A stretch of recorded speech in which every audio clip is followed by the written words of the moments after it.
düşmən kölgəsində bir ağac yarpağını. Hər vətəndaş, hər bir əskər qoruyar torpağını. Biz Poladlar yurduyu can almasa can vermərik. Biz Poladlar yurduyu can almasa can vermərik. Düşməni susturdu Ruslan Elmiri ilə Nərgəli. Beyləqanın ilk şəhid övladıdır əskər qərib. Düşməni susturdu Ruslan Elmiri ilə Nərgəli. Beyləqanın ilk şəhid övladıdır əskər qərib. Düşmənə salmış dərindən qönçələr təkcər qərib. Biz də sən tək doğrunu yıxmağa fərman vermərik.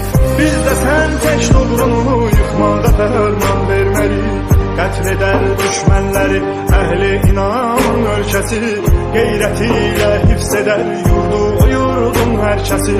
Qətl edər düşmənləri əhli inan